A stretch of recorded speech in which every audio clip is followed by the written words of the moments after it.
Welcome back to turn 6 of our campaign after action report. Let's do a quick recap of where we are.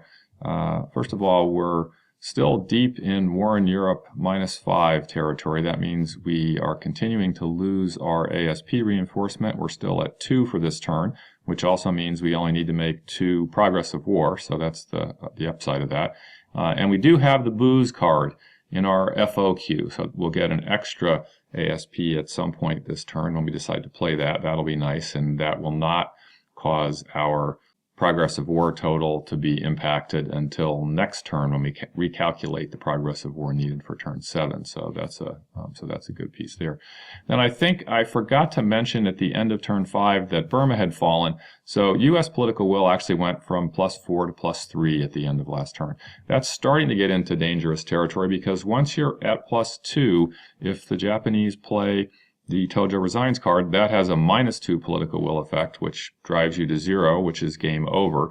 So as the allies, you really would like to not be at +2, and you'd even prefer not to be at +3, because if the Japanese get really lucky and manage to play Tokyo Rose and Tojo Resigns in the same turn, for example, they could win the game from +3 political will to 0. Not likely to happen, but still. So +3 is sort of in the marginal, not quite safe territory. Other things that we need to remember, the situation in India is not great because they played the nice Gandhi card, which made it impossible to take ground replacements in India this turn.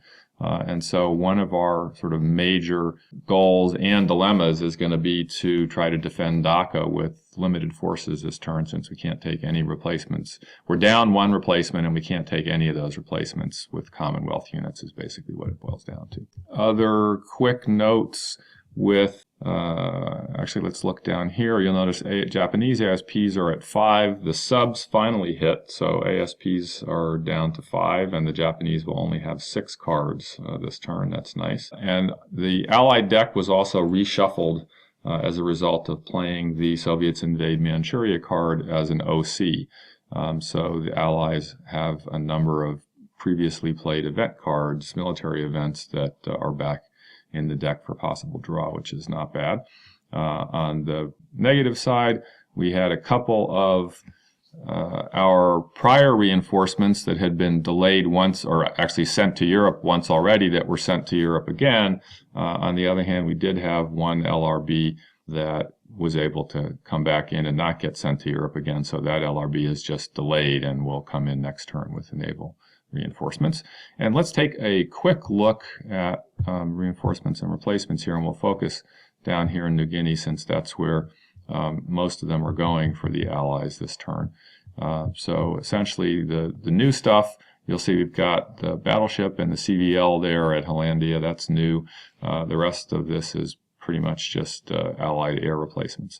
And we actually, from a strategic perspective, the Allies have a fairly nice position here because they're on the north coast of New Guinea, which gives them sort of strike range against with LRBs against the Japanese second line. And you'll notice that there's an LRB down here in Australia, there's an LRB over here, there's an LRB up here. So we've got several LRBs that are within range. The only problem is we're still under ISR. We've been under ISR a good chunk of the game, and so we're not actually able to use those LRBs to pin the Japanese second line in any event that involves naval units as well.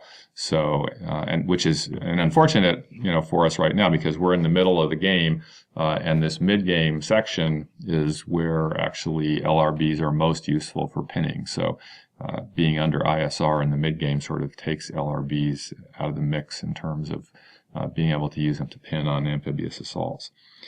So at this point, the Japanese player chose not to, and that's Antero Kusi as a reminder, is my Japanese opponent, and he's chosen not to play from the FO. So it's my turn to go first here, and let's take a look at, before we do a quick here, let's back out and just before we get right into first operation, let's take a look a little bit more at strategy for the turn and the cards that we drew. So you'll remember I mentioned already that one of our key goals for the turn is going to be to try to defend Dhaka. And then from a progress of war strategy, again, because we only need 2, and he's basically got 1 air unit here over Rabaul, if we can get the air out of Rabaul being sort of pretty surrounded by air here, he's not really going to want to feed air in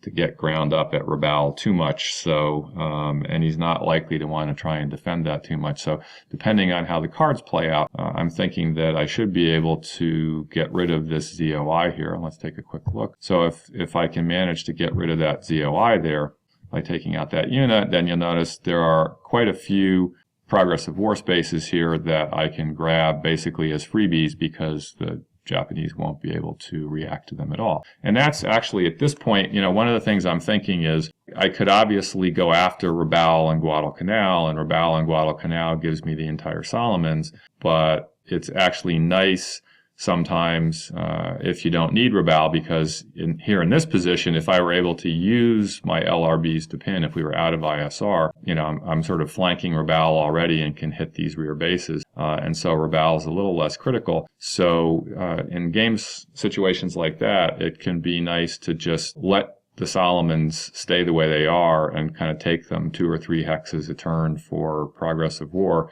if that turns out to be something that you need to do because you have, for example, less opportunity to take progress of war on the ground in New Guinea or the CBI, which certainly is the case for me at this point. So that's kind of a quick thought about overall strategy and progress of war for the turn. Let's take a quick look at the hand that I drew. One of the things you'll notice is it's actually a quite strong allied hand in terms of the number of military events that I have, and in particular, you notice that there are actually 3 surprise events here. So Operation Ash is an Anzac-only surprise with a logistics value of 2, and that one is a 3rd New Zealand-only surprise event, which means that the 3rd New Zealand Division is the only ground unit that can be activated. Oddly enough, Operation Square Peg is basically identical.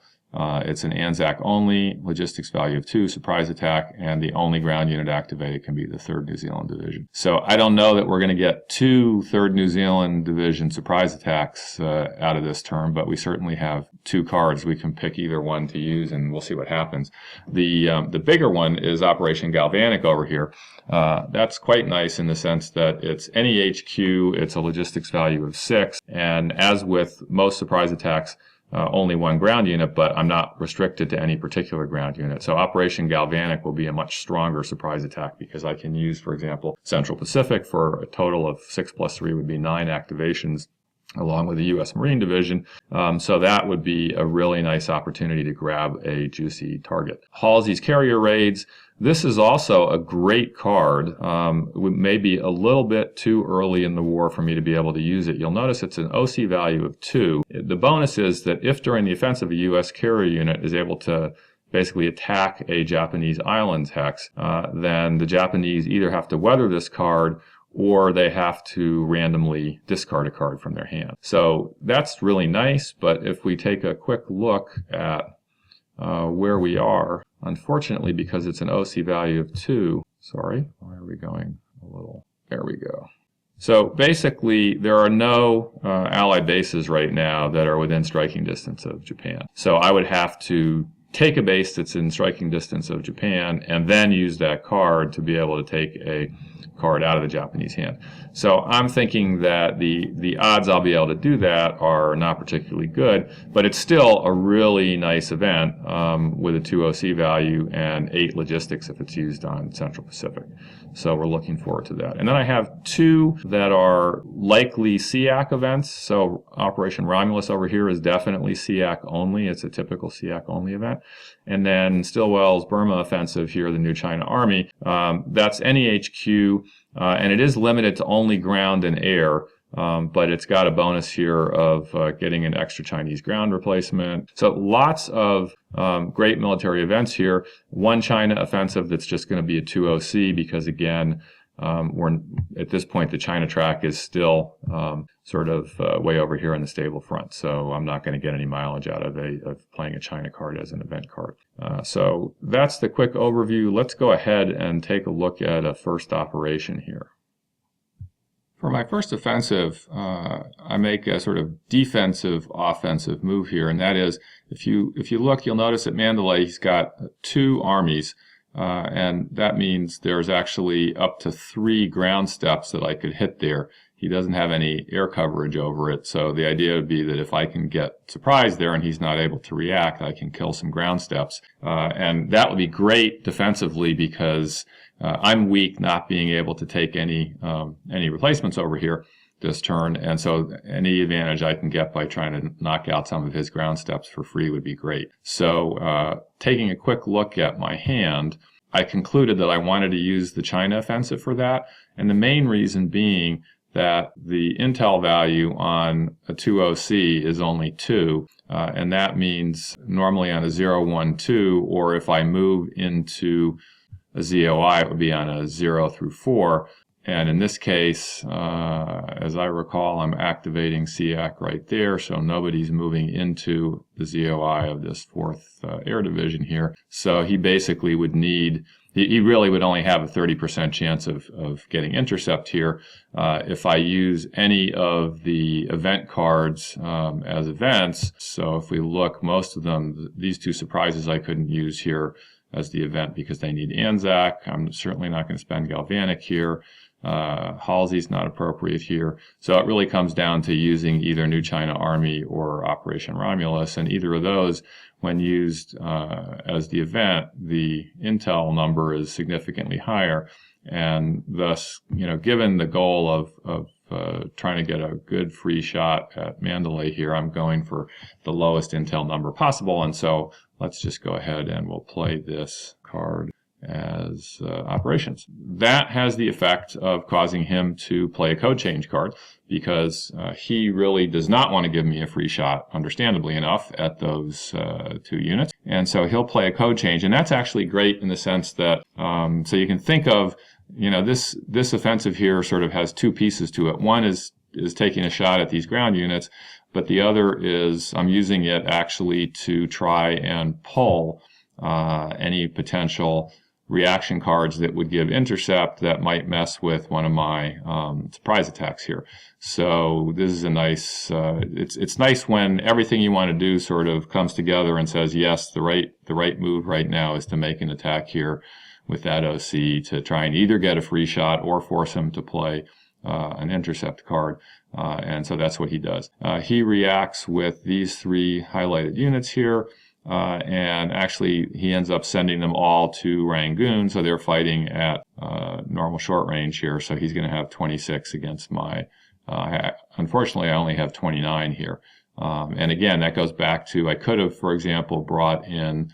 I couldn't bring in any Navy because Mandalay's not on the coast, but I do have the flipped over Far East Air there that I could have added to get over 30, which would have been nice in terms of giving me an extra damage shot against his air, but again, that would have required using one of those event cards that increases the probability that he gets intercept. So that's the trade-off there of whether you go for more units for more damage, but at a lower chance of getting surprise. Anyway, the effect here ultimately is that I got a 1x result for 29. Basically, I have to flip these 2 guys first.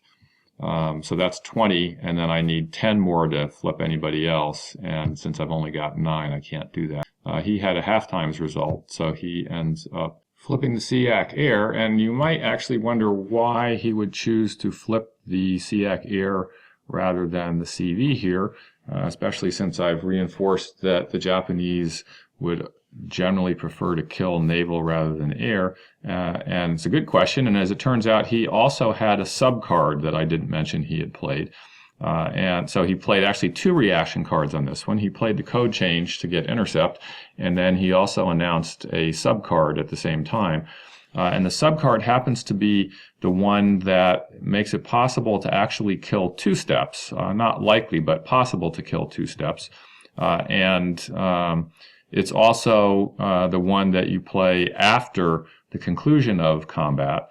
And so what he's doing here is he's hoping that he might get lucky and actually kill 2 steps of the Indomitable with his subcard that he has yet to roll. And so that's why he's taking the hit on Tiak here.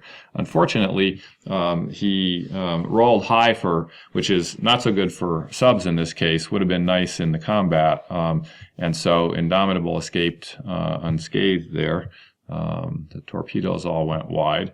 But basically, as far as post-battle movement goes, and just a quick note, the 14th Air Force had actually come out of the China box, and I decided not to send them back to the China box because it's quite likely that all of North India is going to get overwhelmed here, and I really don't want them to get stuck in the China box and not be able to come out to fight, because that being an American air unit, he's got a +1 in 43, which is nice to have on your side when you're rolling as the Allies over here. So I send him over there. And what happens here is that the Japanese do their PBM this way. So this guy comes up. So he basically is preventing me from playing the same game again, because now there's an air unit there to cover, and this guy comes over to Hanoi, and that is the end of that particular operation.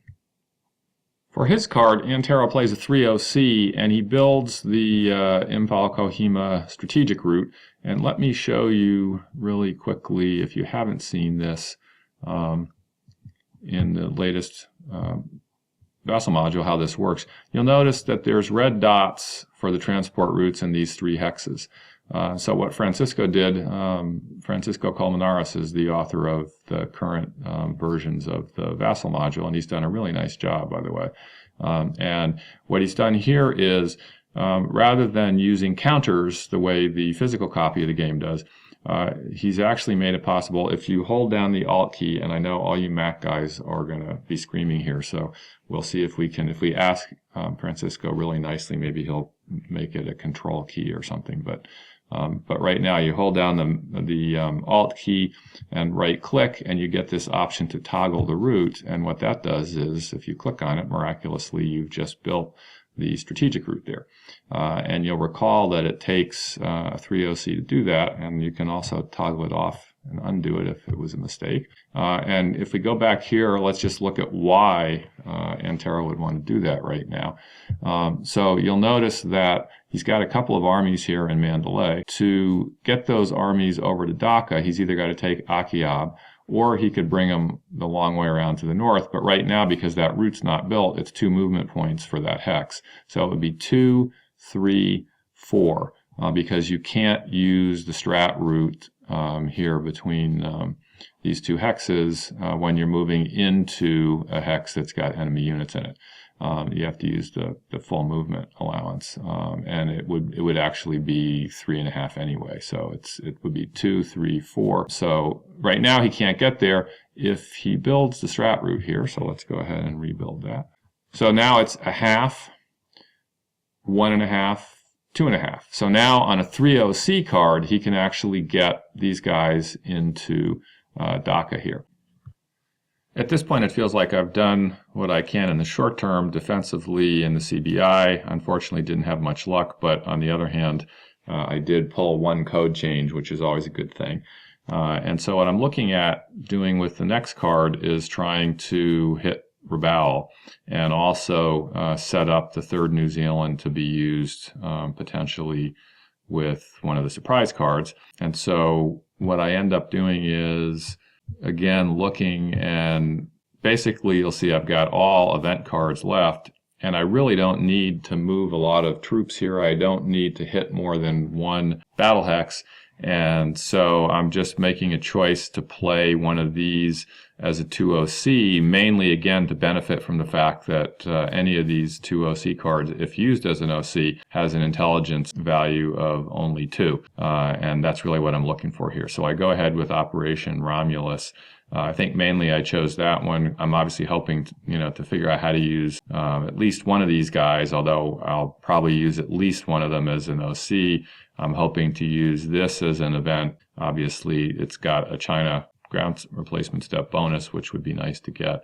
And these 2 I'm not going to use. So basically, least bad choice is just to take Operation Romulus and use it as a 2OC. So we play that for operations, and that allows us, what I'm doing here is I'm using it on Anzac because I wanted to activate the 3rd New Zealand Division, so that requires Anzac, and that also allows me to activate the Australian. So I've got basically these two guys here who are going to hit Rabaul, and since they're not moving, there's no ZOI trigger, and so he's only going to be able to get intercept on a die roll of 0, 1, or 2. And as I'm pulling this together, one of the things I realized was I made an error that both of us missed here, which ultimately turns out not to have mattered. But I moved the 3rd New Zealand from Amboina to Gili Gili by strat move, and this is a 2OC, you'll remember, which gives him 10 movement points, 10 hexes when moving by sea. It would be doubled if I were moving from port to port, but Amboina is not a port, so I actually only have, it doesn't cost me an ASP because I'm moving to a port, but I don't get to double him because I'm not moving from a port to a port, I'm only moving to a port. So I could have made it to Port Moresby, not to Gili Gili. That was an error that neither of us caught, but as I said, it turns out in the long run not to matter. But that's where he is right now, is in Gili Gili. And then because Antero missed on the die roll here, not surprising since he only had a 30% chance. In fact, I think he just missed. I think he rolled a 3 rather than a 2. But that means this guy goes away here. And because he doesn't have a yellow circle, he could potentially come back, so we'll send him to the dead pool. And that's the end of my card here, but it does leave, as you no doubt have noticed here, it leaves Rabaul uncovered and all these hexes here uncovered. So an interesting question is what to do about that. And as it happens, the way Antero dealt with that is to play the air reinforcement card that he happened to have. And he uses that card to actually bring back the 28th Air Force and put it in Kavieng. And same reason Kavieng this time as last time. You'll notice that with my ZOIs, I've got everything covered except Kavieng here. So he ends up bringing it back there because that's basically the only place it can go. He also brings back 6th Air Division in Hanoi, as I recall, because this particular card gives you 2 air replacements.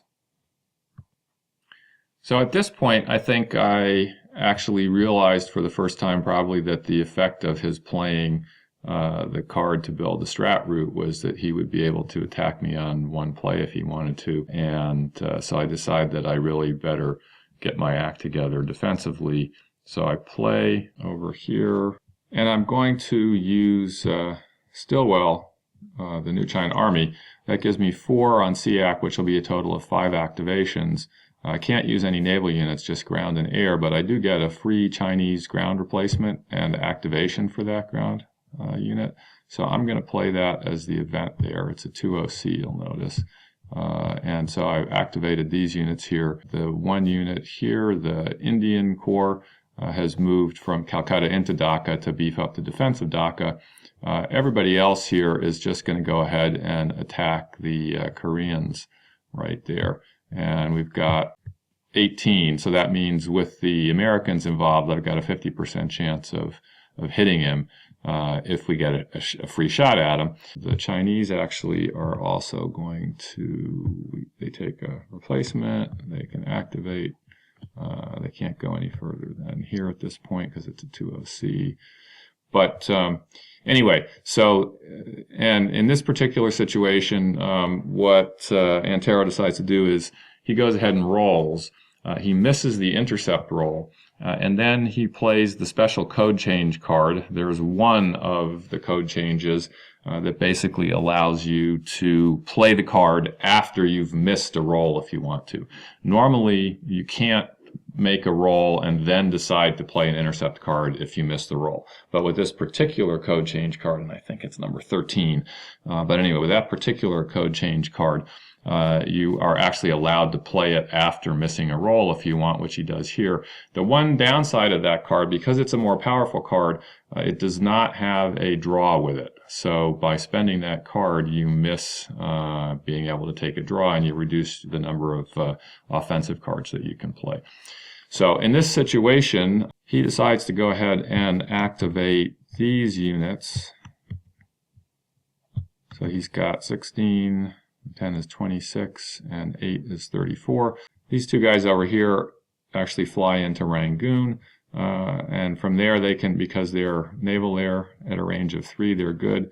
And this guy flies into Mandalay, which he can also make on a 2OC just barely. So he's got good air cover there, and then having rolled relatively poorly, the die rolls, let's just say in air naval and the CBI, have definitely gone more in the Allies' favor than the Japanese so far in the war. You'll notice that he's got all of his elite air except for the 21st here has been reduced at some point, and so he finally gets a reasonably good shot and basically gets 3 steps on me, and I get nothing on him, and so he ends up, that guy gets flipped, and he actually decides to kill the Americans who go into the dead pool, and then in PBM this guy will go back, and everybody pretty much ends up where they started here. So again, we took a shot at trying to get a free ground step, and we missed on that, but we did get one more reaction card that provides intercept out of his hand. That's always good. And we also reduced his overall offensive card total because that was the special code change that doesn't give a draw. So on balance, not too bad there. At this point, he decides to make his major move for Dhaka and plays East Force, which is worth 5 activations, and it's one of the 3 forces that gives you paratroopers to play around with.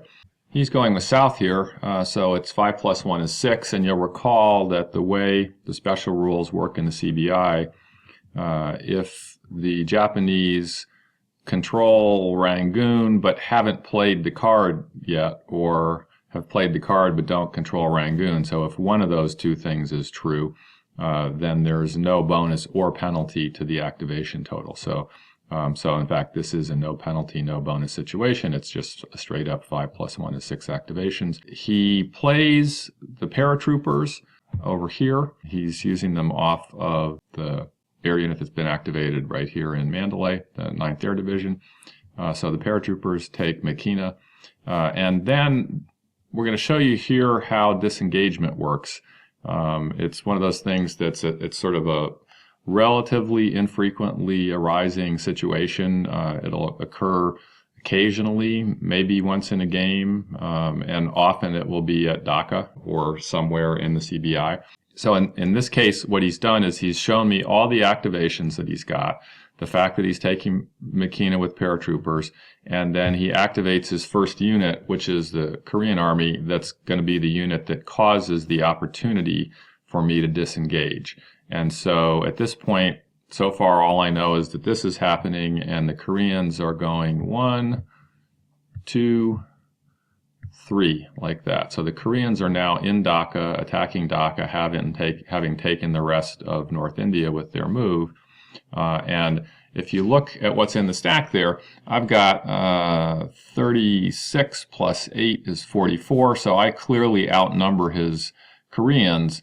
So given that I outnumber his Koreans, I have an opportunity to disengage and retreat here if I want to. I decide I'm just going to go ahead and stay and fight. And so what he then does is he brings in the rest of his forces here. So you remember we pointed out that this is just a half, and then 1.5, 2.5. So these guys can all get in here. So he was clearly planning to use this card. And this guy comes up to, so basically we've got one of these units attacking Dhaka in support. He's just providing enough support. Oh, and I forgot this guy's going to go over there too. So he can actually go a half, 1, 2, 3. So he's got all of his forces over at Dhaka. And then this guy is going to attack. So we've got a battle hex there, and we've got a battle hex there. Things are definitely going to get interesting. And I did make my intel roll here, which was not too hard. I think I needed anything but a 9. So this shows what my reaction is, and actually had it wrong. This guy actually moved up to here as well, and he was the guy attacking Dhaka, although it's not going to matter in this particular situation.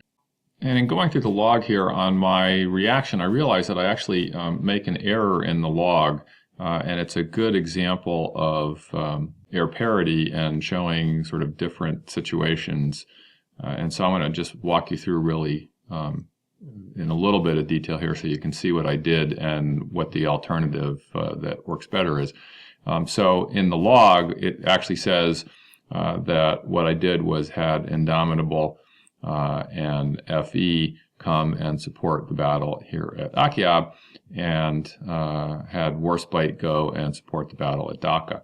And if you look, the reason that's a bad move is that the Warspite has no air capability, and the Exeter, who is also at Dhaka, has no air capability. So we don't have air parity, and we can't actually, in that situation, we couldn't hit the air unit that is flying cover over Dhaka. And ideally, what we'd like to do is be able to hit both of those air units, and ideally, we'd love to get 19 factors against each of them, because the nice thing about 19 is that on a half times result, that's 9.5 rounding up to 10, it will still destroy the last step of the unit. So you can see that I had 19 here at Akiab, but it's all air, and I had 19 at Dhaka, all naval, and therefore shouldn't have been able to kill the air step. But there's an easy way to fix that, and that is simply that if the Indomitable actually flies to support Dhaka,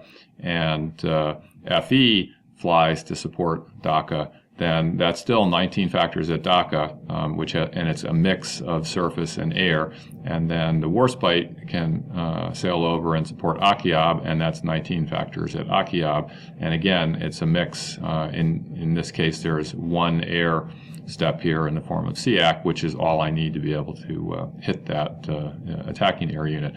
So that's just a quick example in a little bit of detail of how you have to think about air parity, and I'm not sure how we missed that one in the game situation, but at the end of the day, there were two alternative ways to do that, and one of them does achieve the goal that you're looking for there. So what ended up happening in the combat was, in the air-naval combat, both of these units were eliminated, since there was a 70% chance to hit each of them. Then we end up looking at the ground combat in Dhaka, and that part gets quite interesting because it's 63 to 44, which is a lot of factors and can cause a lot of step losses. I will say there's no die roll modifier in either case here, and what ended up happening was we both rolled a half times result. And so a half times result on 63 is 31.5 rounds up to 32, but still not enough to get 3 steps. So that's only 2 steps against me here. So that basically means that we're going to have to flip my 2 full-strength ground units. And then 44 halved is 22, which is also not quite enough to get 2 steps against the Japanese. So I settle for taking 1 step off the Korean army here.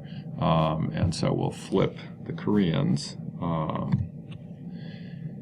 But you'll notice that he did 2 steps on me, I only did 1 step on him. By definition, therefore, he wins the combat, and that means that Dhaka falls at this point. But it falls with very low casualties, and in fact, the casualties are so low that he's actually overstacked in the hex, because he's got right now 4 ground units in the hex. He can only have 3 at the end of the combat.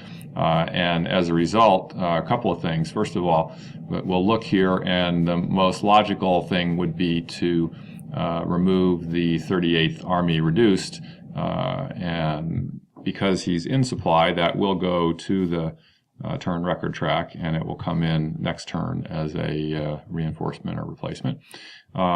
But he's also left still with 3 units in the stack there, which means, well, actually, he didn't have anyway. Let's turn these guys off, because we're going to send these guys to the dead pool. Both of his active air were eliminated, so he actually had no air to PBM to Dhaka anyway, but if he had some air to PBM to Dhaka, he would have not been able to, simply because he's already got 3 units there. So that's the end of the combat, and I need to PBM my guys, and I'm immediately thinking about whether there's a way I can come back and attack Dhaka. and hopefully kill a step or two there in my next offensive. So this is the position after all the post-battle movement. You'll notice that, well, after retreat and post-battle movement. So all of my ground forces have to retreat to Calcutta. That's really the only option. Because there's 3 units there, there's no room to stack air, but at least the London was there and can provide some air-naval cover. And then everybody else returns to Madras here. In terms of going after his ground stack here, basically I look at it, and the only real option with so many folks reduced, the only real option is to go with Warspite and Indomitable. That gives me 24, which happens to be exactly enough that I could kill 2 steps on a 1 times result or 1 step on a half times result. So that's not a bad deal, because I can't really do much better than that without a whole bunch more steps. Or a whole bunch more activations. It makes sense to just go with the 2 OC. I've got lots of 2 OCs in the form of events, and so what I'm going to do here, knowing that I'm probably not going to be able to use both of these as surprise, they're pretty much equivalent, I'll just play Operation Ash as an operations card. That gives me the 2 OC. It allows me to activate those 2, and once again, because the ZOIs are as they are, there's nothing over DACA, so he has no ZOI trigger, so he needs a 0, 1, or a 2 to be able to intercept, and I'm really keeping my fingers crossed that he doesn't have any more code change cards. And it looks like he doesn't because he rolls, but unfortunately he rolls low and gets intercept. And so I have just not been able to get much luck in terms of killing his ground steps over here. So he brings pretty much the same units as before, these guys, and 1 more air unit up from below. The air combat more or less goes in my favor. I get 1 step against him. He gets none against me. I flip this elite air, and he ends up putting this guy in Mandalay as post-battle movement. So what that does is that now at least puts a ZOI over those guys, so they've got a little bit more protection. And this guy goes to Manila to cover that. So 1 more failed attempt by me to try to take out some of his ground steps here in the CBI. At this point, he plays a War in Europe card as an OC to do a little bit of rejiggering. At this point, we are in mid-43, so a War in Europe minor is really not worth that much to him. It wouldn't actually change things in terms of the impact on me, so it's really more valuable as an OC card here. In particular, he really wants to get some air coverage over DACA. He can't do that with an air unit because of stacking limitations, but he can do that with a naval unit. And so what he does is, because the War in Europe is a 3 OC, he's able to get the CVL that he's got here in Davao all the way over to DACA. So he now has air coverage over those guys, which is, well, he's got air coverage and he's also got, air naval. So if we look at the ZOIs, he already had a ZOI from Mandalay there, but what this does is it actually puts an air naval unit in the hex, so that no matter what I do, I'm not going to be able to get a free shot at his guys there. So those folks are then covered. He activates these guys here, and by the way, at this point, moving these guys forward, this is a great opportunity if you're the Allies and you have a sub card to take a shot. And so the Japanese, the later in the game it gets, the less the Japanese are interested in moving offensively with their naval units, the more they'd like to try and use PBM to rejigger their naval units. But in this particular situation, he's moving these guys forward. He changes his air coverage up a little bit there. And I do not have a sub card to play on him at this point, and so he gets away with all of that, no problem. As you recall, the 2 main goals for this turn were to defend DACA, which I've now failed at, and to achieve progress of war, which I now definitely need to turn to, because at this point we only have 3 cards remaining. One of them, probably either of these 2, but more likely Halsey, is going to go into the FO.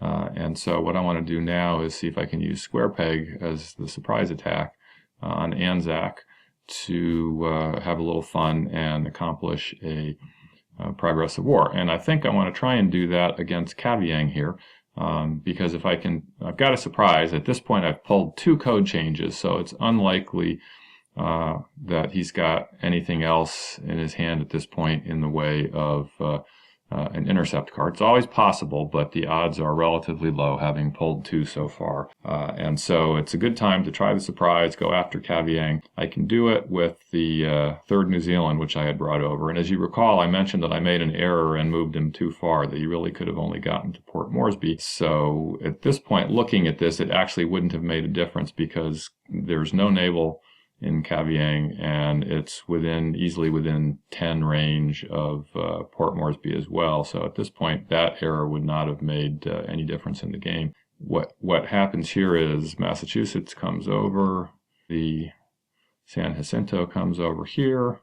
That provides air cover, plenty of air cover all around to bring the 3rd New Zealand into the hex, and then in fact, he does not have a card that he can use to react here, and so the air unit is destroyed, and we successfully take that hex. That's 1 progress of war, and it's also going to make it impossible at this point for him to put any replacements or reinforcements in here.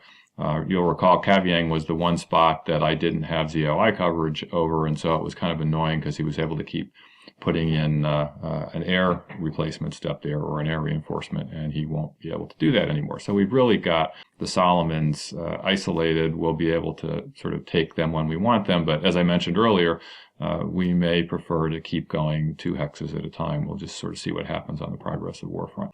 But that's that operation for me. Here he makes a play. He actually has 1 card in FO and 1 card left in his hand, and he plays from his hand rather than FO, and what he plays is Colonel Tsuji.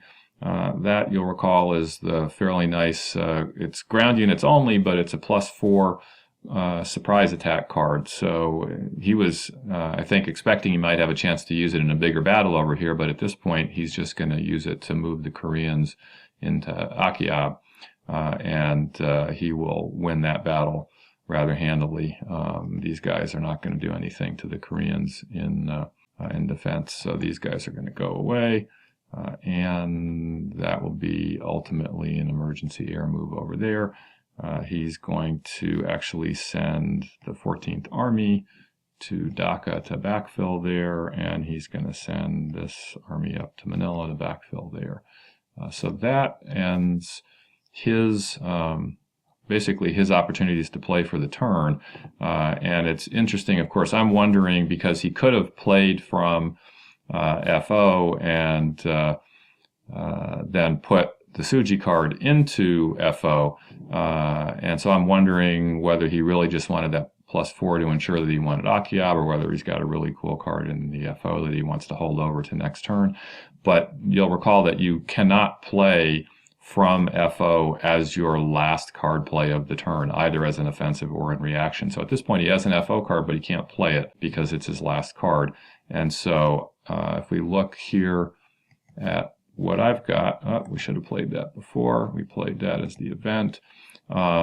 So I actually have 2 cards here, and as I forgot to mention or remind us previously, I've also got the booze card sitting over here. And I decide, just looking at what I've got here, that clearly I'm going to want to play booze to clear it out and probably put Halsey in there. But the sequence isn't really going to matter, other than the sequence of playing booze out versus playing Galvanic for the event. It's not going to matter which of those I do first. So I go ahead and decide that I'm going to play Galvanic. That I know at this point that he has no cards that he can respond with. It's always nice to have a really solid surprise attack that you know the other guy can't respond to. So I'm going to have 6 plus whichever HQ, but only 1 ground unit. So let's take a look at the map a little more strategically and see what we might want to go after here. And I clearly still need 1 progress of war here, and the major consideration is I'll only be able to come with a Marine division realistically, and so I need to attack something that I can have a 100% chance of taking out with a Marine division. And of course, all these 912s are totally right out. And then even this 4-6 over here at BIAC has a very good chance of getting at least one hit. Can't get two, but it has a great shot at getting one hit on a Marine division. So if a Marine division doesn't get 2 hits in return, that's a failure. So, and same thing here with this guy. So basically, it looks like Kwajalein is going to be the best bet. It's a nice port. It's we want to go after the Marshalls at some point anyway. So I know with a Marine division, the reduced Naval Brigade is not going to be able to hit me. And so I've got a 100% chance of success there. So that's a great spot to go for. And I'm going to have some other naval units. You'll notice we're both in inter-service rivalry up here. We have been for quite a bit of the game. But I'm going to have other naval units that I can go and hit some other choice targets. So, for example, this guy up here at Iwo Jima is a great target because it's the last elite air that I haven't hit yet. And I need to pick a couple of other targets as well. And this is what I came up with using Central Pacific for 9. So we've got 3 here, 4, 5, 6, 7, 8, 9. We've only got 1 ground unit. It's the 1st Marine Division. And basically what we did here was we had forces at Oahu, which include Enterprise. These 2 guys here came up from Gili Gili. There were some forces here in the Solomons, as well as off-map down here at Fate. And so essentially the 2 CVs here, we've got Enterprise that came down from Oahu, and we've got Lexington that came up from a Fate, as I recall.